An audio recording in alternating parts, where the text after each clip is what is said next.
नमस्कार मेरे प्यारे दर्शकों, आपके अपने YouTube चैनल देववाणी व्याकरण पर मैं ललित मोहन शास्त्री आपका स्वागत करता हूँ। नमस्कार मेरे प्यारे विद्यार्थियों, हमने पिछले वीडियो में दादी माँ पाठ पढ़ा था। आज हम दादी माँ भाग 2 में शब्दार्थ और प्रश्नोत्तर करेंगे। चलिए सबसे पहले हम शब्दार्थ कर लेते हैं। शब्दार्थ: अनमना खिन्न होना, अस्वस्थ होना।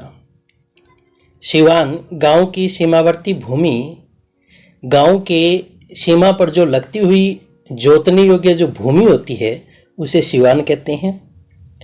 अगहन मार्गशीर्ष का महीना होता है जो एक भारतीय महीना है।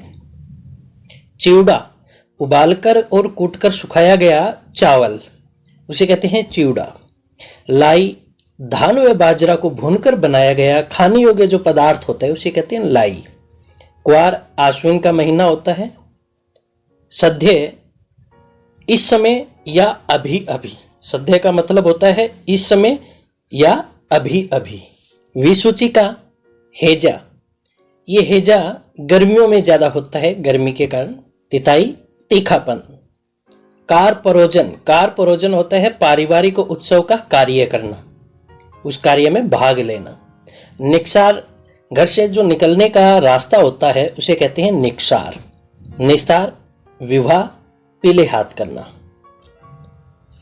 विभल अशांत होना, बेचैन होना। दालान बरामदा होता है। वात्याचक्र हवा का बवंडर। टट्टी का मतलब होता है लकड़ी व घास से बना पर्दा। सरसाम कंपकंपी देकर आने वाली बुखार। अफसोस दुख होता है। ज्वर बुखार। बरबस न चाहते हुए, विलंब देरी। भंडाफोड़ भेद खुलना। आंचल पल्लू का छोर। गिलाफ कवर। मोथा, साई, घेऊर, बन प्याज ये सभी घास है। आइए प्रश्नोत्तर करें। प्रश्न 1, लेखक को अपनी दादी माँ की याद के साथ साथ बचपन की और किन किन बातों की याद आ जाती है। चलिए पढ़ते हैं। लेखक को अपनी दादी माँ की याद के साथ साथ मित्रों की याद आती है। किशन भैया की शादी की याद आती है। गांव की बारिश में भीगना वो याद आता है। जवर का आना, दादी माँ की सेवा तथा रामी चाची की घटना भी याद आती है। आइए प्रश्न 2 पढ़ते हैं। दादा की मृत्यु के बाद लेखक के घर की आर्थिक स्थिति खराब क्यों हो गई? आइए जानते हैं। दादा की मृत्यु के बाद लेखक के घर की आर्थिक स्थिति इसलिए खराब हो गई क्योंकि उनके श्राद्ध में लेखक के पिताजी ने अतुल संपत्ति व्यय की और पहले का उधार लिया रुपया कोई नहीं दे रहा था। अतुल संपत्ति बहुत ज्यादा रुपया खर्च कर दिया था। कहाँ कर दिया था? अपने पिता के श्राद्ध में। किसके पिता ने किया? लेखक के पिता ने। आगे बढ़ते हैं। दादी माँ के स्वभाव का कौन सा पक्ष आपको सबसे अच्छा लगता है और क्यों? दादी माँ का जो स्वभाव था उनमें से कौन सा उनका जो पक्ष है वो आपको सबसे अच्छा लगता है? आइए जानते हैं। दादी माँ का स्वभाव दयालु है, दया करने वाला है। उनके स्वभाव का यही पक्ष सबसे अच्छा लगता है। दादी माँ अपने घर के सदस्य से लेकर गरीबों तक की मदद करने से पीछे नहीं हटती हैं। जैसे रामी चाची के उधार न चुकाने पर भी दादी माँ उनकी बेटी की शादी में आर्थिक सहायता करती हैं। नंबर 2 पे, घर की आर्थिक स्थिति खराब होने के कारण दादी माँ ने दादाजी द्वारा पहनाया गया कंगन अपने बच्चों को दे दिया, जो हमने कहानी में पढ़ा था अंत में। चलिए हम प्रश्न 4 की चर्चा करते हैं। अपने अपने मौसम की अपनी अपनी बातें होती हैं। लेखक के इस कथन के अनुसार यह बताइए कि किस मौसम में कौन कौन सी चीजें विशेष रूप से मिलती है। हमने ये पढ़ा था, चलिए जानते हैं। गर्मी का मौसम होता है, तरबूज, खरबूज, फालसे और लीची मिलते हैं इस मौसम में। एक आषाढ़ महीने का वर्णन हुआ था, इसमें बारिश होती है।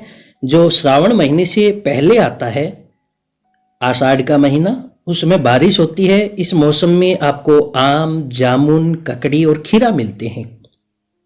माघ हमने पढ़ा था जो सर्दी में आता है। पौष और माघ सर्दी का महीना होता है। इस महीने में आपको अंगूर, केले, अमरूद और गुड़ आदि मिलते हैं। चलिए अगले प्रश्न की चर्चा करते हैं। आपने इस कहानी में महीनों के नाम पढ़े, जैसे क्वार, आषाढ़, माघ। इन महीनों में मौसम कैसा रहता है, लिखिए। चलिए मौसम की जानकारी लेते हैं। क्वार गर्मी का अंत होता है। इसमें हल्की हल्की ठंड होती है तथा आसमान साफ रहता है। आषाढ़ वर्षा का मौसम होता है। वर्षा न होने से गर्मी भी होती है। माघ इस महीने काफी सर्दी होती है। आइए अब हम विशेष चर्चा कर लेते हैं। भारतीय महीने, 3 महीनों का वर्णन हुआ था हमारी कहानी में। हम भारतीय महीने जो 12 होते हैं उन सब की चर्चा कर लेते हैं। पहला जो महीना होता है वो चैत्र का होता है, जो मार्च और अप्रैल में आता है। और भारतीय जो नव वर्ष होता है वो चैत्र महीने से प्रारंभ होता है, मार्च और अप्रैल से।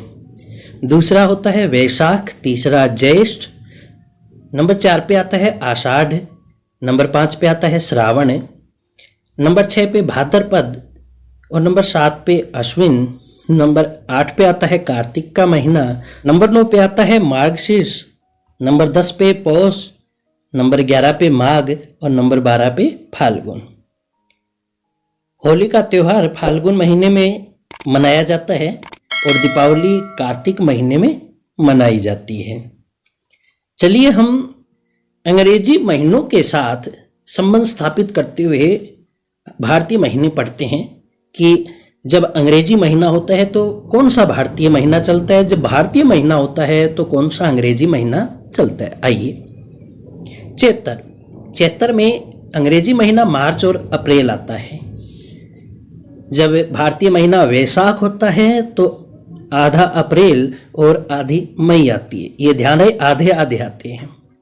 ज्येष्ठ में मई और जून, आषाढ़ जून जुलाई, श्रावण में जुलाई अगस्त, भाद्रपद में अगस्त सितंबर, अश्विन में सितंबर अक्टूबर, कार्तिक के महीने में अक्टूबर नवंबर, मार्गशीर्ष में नवंबर दिसंबर, पौष में दिसंबर जनवरी, माघ में जनवरी फरवरी और फाल्गुन महीने में फरवरी और मार्च आती हैं।